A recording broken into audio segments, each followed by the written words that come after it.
jirtu kabajamtoota daawwattoota keenya qophii keenya adda har'aatiin maalummaa boba'aa fi gaazii uumamaa akkasumas sirna daldala addunyaa keessatti qooda maalii qaba kan jedhu akkasumas egaa Itoophiyaan qabeenya boba'aa fi gaazii uumamaa hedduminaan qabdi haa ta'u malee baroota hedduu fi hojiirra ooliin kan ture yeroo ammaa kana garuu hojiirra ooluu eegaleera dhimma kana faana wal qabatee qabeenya gaazii uumamaa fi boba'aa Itoophiyaan qabdu maal fakkaata hojiirra oolmaan isaa immoo maali kan jedhu abbaa taayitaa boba'aa fi enerjiitti hojii raawwachiisaa dhaabbilee ga'umsa boba'aa fi kenna eeyyamaa kan ta'anii obbo Abballaa Gizaa waliin turtii taasisnaa nu waliin turan afeerraa keenya kabajaati.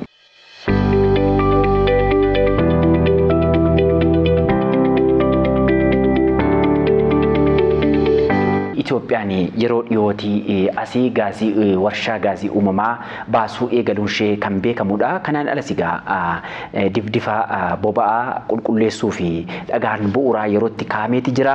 Egaa dhimma kana faana wal qabatee immoo maal fakkaata kan jedhu egaa isinis eeyyamamoo taatanii bakka kana dhufuu keessaniitu guddaa isin galateeffannaa. Mee jalqaba irratti maalummaa boba'aa fi gaazii uumamaa maal fakkaata kan jedhu irraa eegallu. Galatooma asiin sun affeerii keessanii maalummaa boba'aatii fi gaazii uumamaa kan jennu kuni naachuraal gaas kan jedhamudha. Boba'aa yookaan immoo peetirooleemii kan jennu afaan Oromoo yookaan Amaariffaan hiikni isaallee sirrii ta'uu haa baatu malee isa dibdib nadaajii yookaan immoo crude oil jennudha.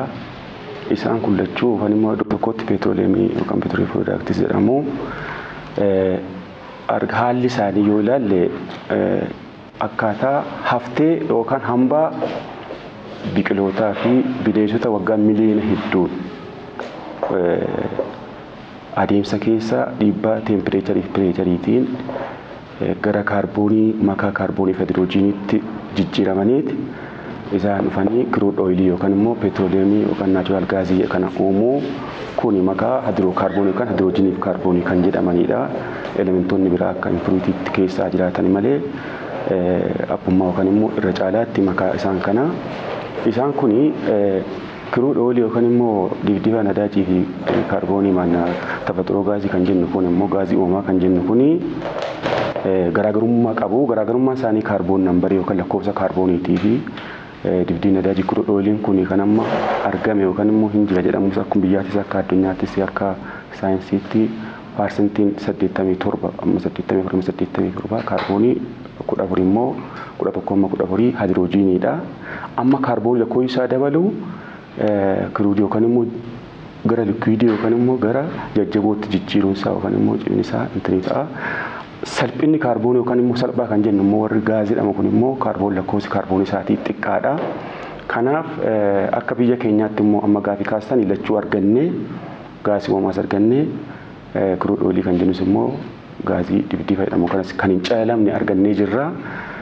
Akkuma amma kaastan immoo marsaa duraa kan warshaanii muummichi ministeera kabajamoo Dr. Abiyyiin kan eebbisan marsaan duraa kan gaazii uumamaa naachuraal gaazii jedhamudha. Marsaa duraa isa xiqqaadha. Adeemsa keessa yeroo baay'ee waan akkasii gaafiin ka'aa ture uummata biraa komiinis ka'ee akkanumatti odeeffama waggaa bara 1972 eegalee Itoophiyaan argame jedhamee waan haasa'amuudhaaf namni hin amanu. Kanaaf immoo amma hojiitti jijjiiramee gabaadhaaf dhiyaachuudhaaf sadarkaan dura eebbifamee jira. Dabalataan immoo dhakaan bu'uuraa kan immoo riifaayiinarii yookaan immoo warshaa crude oil kan jennu sun dibdiba nadaajii kan jedhamu sana qulqulleessee akkaataa barbaachisummaa isaa irratti akkaataa gabaan barbaaddutti akkaataa biyyi kun barbaaddutti jijjiiru immoo dhakaan bu'uuraa kaa'amee jira. Inni gaaziin uumamaa faayidaa guddaa qaba. Addunyaa irrattis kan barbaadamu isaa green energy jedhama. Kan lakkoofsi kaarboonii isaa akkuma xiqqaachaa deeme naannoo faaluutti illee in xiqqaata. Biyyoonni immoo akka Awurooppaa kun isatti jijjiiruu barbaadu waanuma dinagdee isaanii geejjiballee keessatti jijjiiruu barbaadama. Biyyi keenyas immoo lachuu argattee lachuus immoo gara hojiitti deemaa jirti. Boba'aan yookaan gaazii uumamaa kuni sirna daldalaa yookaan dinagdee addunyaa kana keessatti qoonni inni qabu maal fakkaata? Keessumaa sochii dinagdee waliigalaa akka addunyaatti maal fakkaata? Gaariidha. Amma boba'aa gaazii uumamaas ta'ee peetirooleemii yookaan immoo boba'aan jedhamu kun akka addunyaatti shoora guddaa qabata. Bara 1859 asiidha kan hojiitti yookaan immoo wanti kun yaaliin gaggeeffamaa ture. Jaarraa tokko walakkaadhaan itti fakkaata. Dinagdeen akka addunyaatti illee guddinni addunyaa kana keessatti illee amma sadarkaa amma addunyaa jirtu kan wal gataa deemtu biyyoonni tokko biyya biraa hardiin tokko ardii biraa gataa deemtu kuni shoora guddaa kan taphatu akka geejjibaattis akka warshaattis jiruuf jireenya hawaasaa kam keessattiyyuu kan amma daldala keessattis dinagdee keessattis dhiibbaa siyaasaa keessattis dhiibbaa nageenyaa keessattis shoora guddaa kan qabatu boba'aa fi petrooleemii kan immoo gaazii wanti petrooleemii piroodaaktii kanaadha jechaadha. Biyyoota gurguddaa walaalta kan akka Raashiyaa, Ameerikaa, Araboonni illee walaaltan akka seenaa biyya keenyaatti waa baay'ee dubbatama. Biyya keenya Itoophiyaa dhufaniitti duratti hojii fa'aa hojjetan biyyoonni Arabaa kun waggaa 50 dura otoo ba'an argatiin. Dhufanii buna funaanuu, hojii buna hojjetu, hojii ashaboo kana illee hojjetu, suuqii adda addaa markaattu biyyoota adda addaa biyyootuma kana keessa yoo deemte iddoo adda addaatti hojii kana hojjechaa turan. Amma immoo faallaasaa isaan keenya obbolaan keenya achi deemanii gudaansa godhanii biyyoota adda addaatti hojii kana barbaacha deemu. Biyyoota akkamiitii biyyoota albuuda kana seeraan itti fayyadaman kan immoo bu'aa argatanidha. Daldala isii wal qabsiifnee ilaalle daldalli addunyaa kana inni guddaan kan itti wal gaggeessaa jirtu kallattiidhaanis karaa naannawaatiinis bu'aadhaa fi yookaan gaazii uumaa kanaatti wal qabateedha. Maaliif yoo jennee wantoonni adda addaa piroodaaktiin kun amma nuti akka nama tokko tokko yeroo yaannu maal godhu bu'aa jechuun akkuma beenzina yookaan naafxaa qofatti ilaalama. Kun immoo akkasii miti amma gara bu'aaleen boba'aa yookaan immoo gaazii uumaa kun gara 6,000 oliitu jira. Jiruuf jireenya keenya hundumtuu guyyaa guyyaadhaan gaggeessinu yoo ilaalle kanaan wal qabata. Dhala namaatti akka dhala namaattis yoo ilaalte immoo bishaanitti aanee faayidaa guddaa kan qabu boba'aa kana jedhama. Petrooleemii kan jedhamu kana wayyaan uffannu kun fakkeenyaaf kotoon yookaan pooliistar jedhama. Pooliistar jechuun petrooleemii yookaan immoo kanarraa kan dhufeedha. Pilaastikoonni adda addaa makiinaa ispeer paartii kan rooppiileenii xaawoon qorichi dibanni adda addaa petrooleemii deelii kan waan adda addaan kun wantoonni hedduun kanarraa oomishamu petrooleemii kanarraa. Kanaaf immoo kan daldalamu waan kanaadha.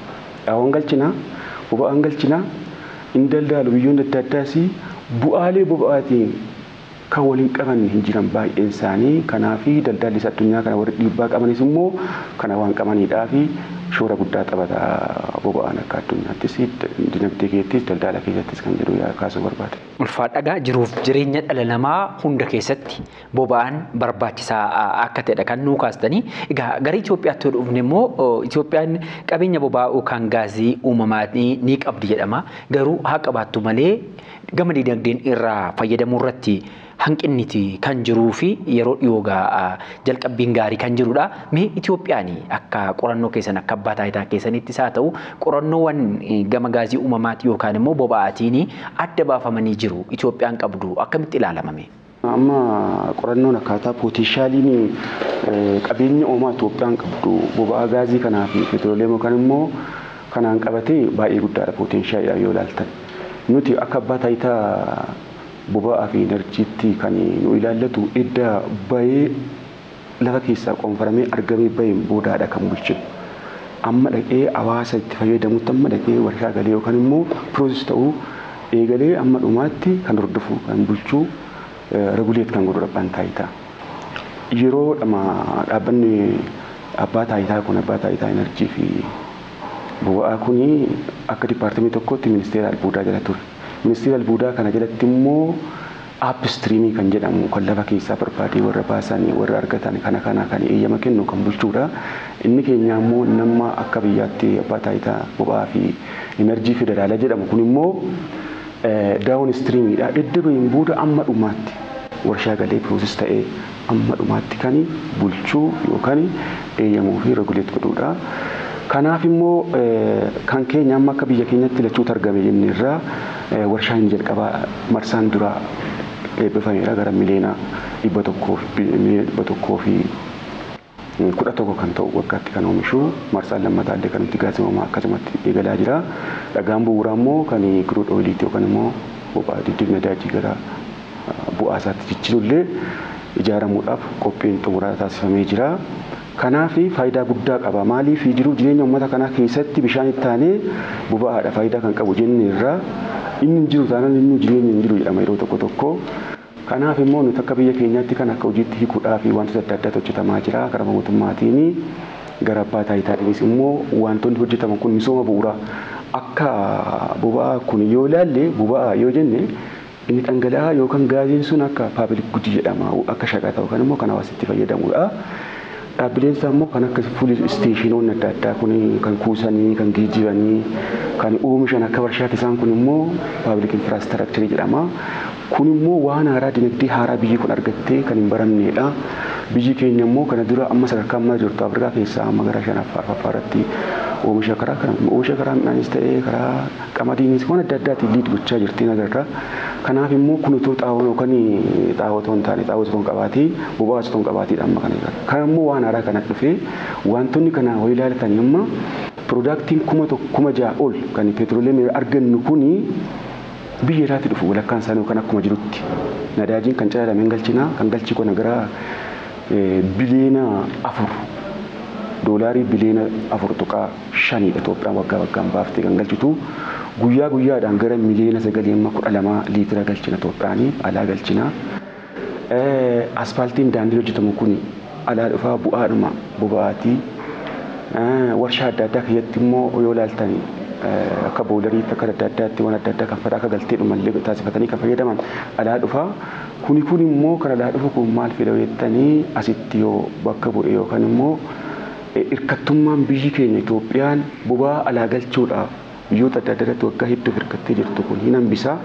Kun immoo akka kabaja biyyaattis kabaja guddaa fida biyya kanaatti yoo ilaaltanii dhimma siyaasa dinagdee irratti illee carraa hojii uumuu keessatti yoo ilaalle illee dhaabbilee dhuunfaa gara kanatti akka isaan galan illee gochuudhaaf biyya alaatti biyya keessaatti illee akka investimentiin akka babal'atu godhaa gahee guddaa qaba jenneeti akka biyyaatti akka dinagdeetti yookaan immoo badhaadhina dhufe eebba dhufe jennee kan sirriitti ilaaluu qabnu wantoota adda addaa kana gara biraatti hintinee gochuu dhiifne qophiidhaan waan adda addaa qopheessuun nurraa eegama qophaa'uun nurraa eeganama.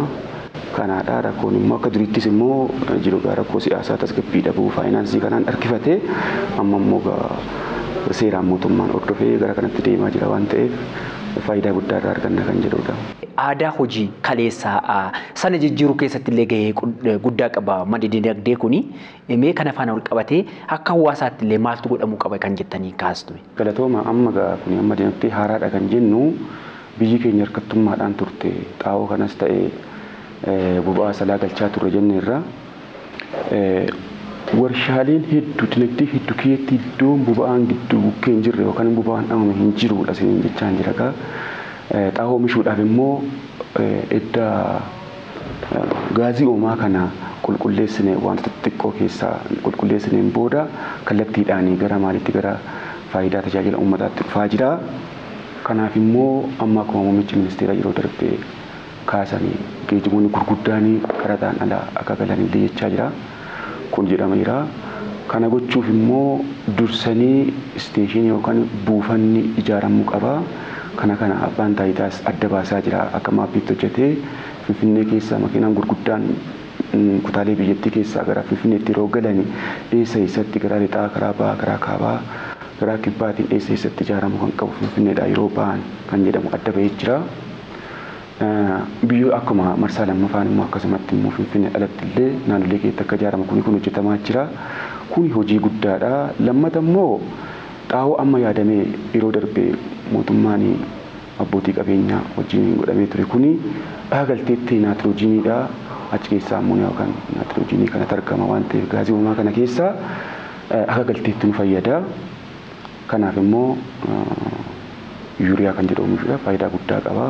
Isarraan kanaaf immoo kan akka qorichaa kan akka dibataa wantoonni ispee paartiin adda addaa kan hojjetamu laastikii irraa kan hojjetamu huccuu irraa kan hojjetamu kun hedduun isaa bu'aalee boba'aati waan ta'eef daandiin kan hojjetamu jedheera.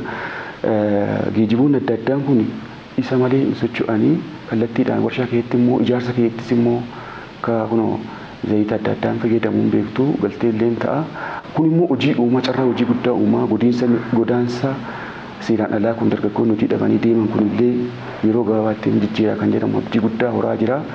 Hojii bal'aadha amma warshaan nuti xaawoo ilaalle gara miliyoona 1 oliidha kan barbaadu jedhamaa jira. Akkumatti sanadaanis qoratamee lafa kaa'amee jira. Isaan immoo marsaan tokkoffaa ijaaramaa lamaffaan jira.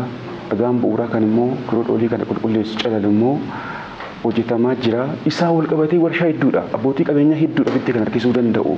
Maaliif isa bu'uuraati akka madda anniisaatti illee hin fayyada.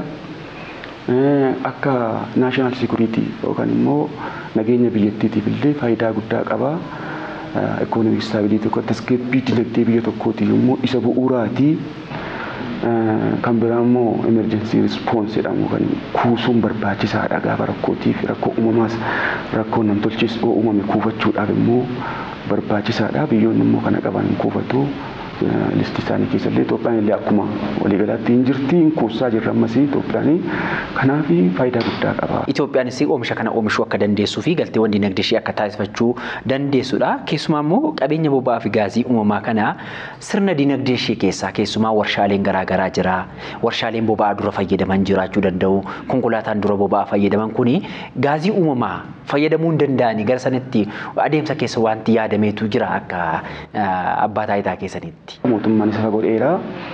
Waa lama jira tokko konkolaattonni gurguddaan yookaan taraa kan jedhamu kuni qaraxaan ala haagalaman kan jedhu dheengaddamu muummichi ministeera keenya kabajamoo Dr. Abiyyiin kan ifa godhanii liquefied natural gaasii kan jedhamu kuni gara digirii seentigireetii negatiiva 162 kan qoru 162 digirii seentigireetii qorrisiifamee lafa keessatti awwaalamee gara dhangalaatti jijjiiree konkolaataa kanaaf akka enerjii yookaan anniisaatti in oola jennee yaadamaa jira.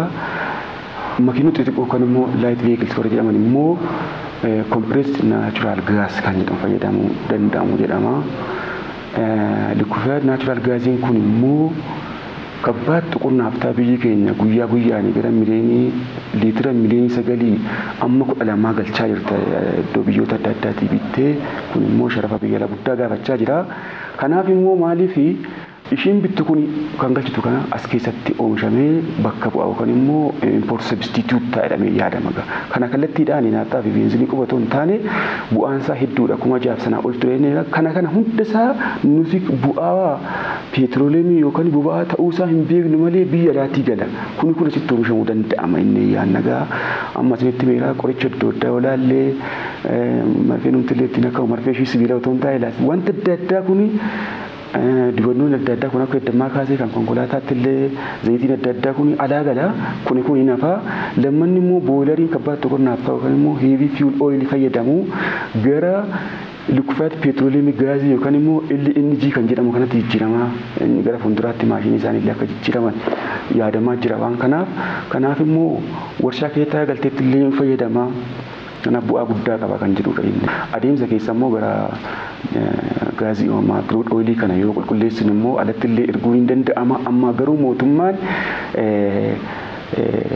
gaazii uumamaa natural gaazii kana Jibuutiidhaa gara maala Ogaadee gara Jibuutiitti pipeline yookaan immoo tuubboo diriirsee kallattiidhumaan export gochuu yaadee ture. Kana immoo jalqaba gubbaa irratti immoo domestic energy kan jedhamu kana akka biyya keetti kana bakka buusuudhaaf biyya alaatti galchuudha. Suma keenya jalqaba gubbaa istaabil goona jedhamee tajaajiilanii faayidaadhaaf oolchuudhaaf lammanni immoo kuni nadaajii alaa galchuu kana gatii isaa nu hir'isaa akka biyya keessa sharafa alaa hin xiqqeessa sharafa alaatti kan gatii guddaadhaan binnu kana nu xiqqeessa lammanni immoo xaa'oon illee oomishamu galtee ta'aa fi faayidaa guddaa qaba kan jedhameeti yaadamee jira. Biyya keetti akka fayyadamnu gochamaa jira. Gaazii uumamaa kun eegalamee jira gabaadhaaf illee akka dhiyaatuuf godhameera. Gaazii uumamaa yookaan immoo boba'aa kana yeroo baay'ee namoonni shakkii garaagaraa keessa galu akkuma isin kaastan 1972 jalqabee hin odeeffamu malee hojiirra oolu kan jedhame hamma qabatamaatiin hojiirra oolu eegaleetii jira.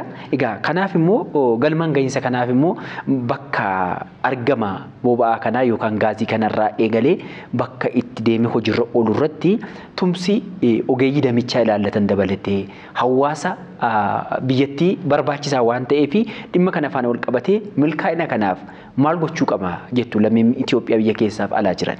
Lammiilee Itoophiyaa biyya keessaa biyya alaa jiran kuni akka badhaadhina dhufeedhanii sirriitti itti ilaalanii deeggarsa godhanii gara kanatti illee nuti abbootiin qabeenyaa kan ta'anii dhufanii carraa amma hojii uumame kana yookaan immoo carraa investimentii uumame kana itti fayyadamuu qabu. Akkuma nama isin jedhee bal'aadha seektarri isaa bal'aadha baay'ee guddaadha carraa hojii uumuu irratti deebisee immoo gara investimentiitti galuudhaaf waan adda addaa asirraa oomishuu hin danda'ama waan ta'eef ilaalanii itti yaadanii qorachiisanii gara kanatti galuu qabu.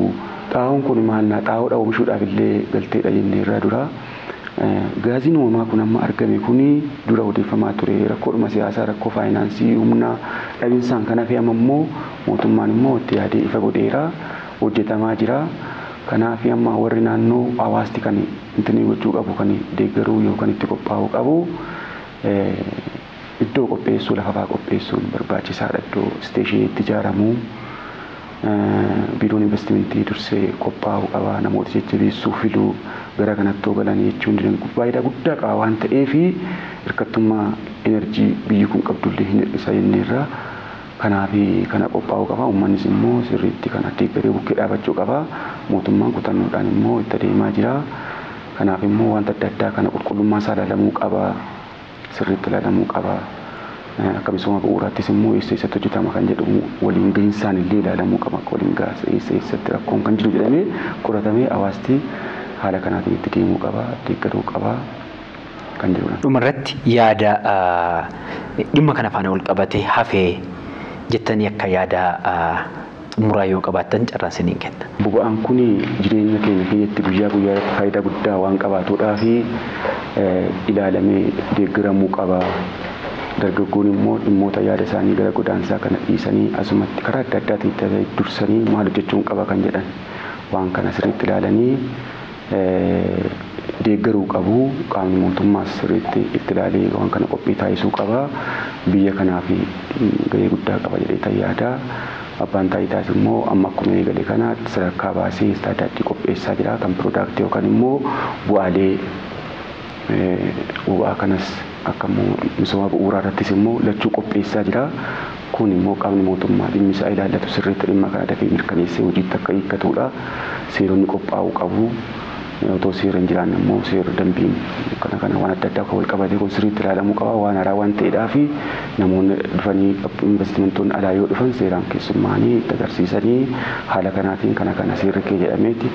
Iddoon immoo saayitiin immoo silleetti ta'an dhimma kanaaf hojiidhaaf immoo akka warshaattis akka buufataattis dursanii qophaa'anii eessa akka ta'uu qabu adda baasanii yeroo gabaabaatti hojiitti akka galaniidhaaf qophiin taasifamuu qaba. Qophiin immoo taasifamee hojiittis immoo deemamaa jira waan ta'eef kun jajjabeeffamuu qaba jechuun barbaada. Guddaa singalateeffannaa abbaa taayitaa boba'aa fi enerjiitti hojii raawwachiisaa dhaabbilee ga'umsa boba'aa fi kennaa eeyyamaa kan ta'an obbo Abballaa Gizawuu nu waliin turtii taasistanii guddaa singalateeffannaa ulfaadha.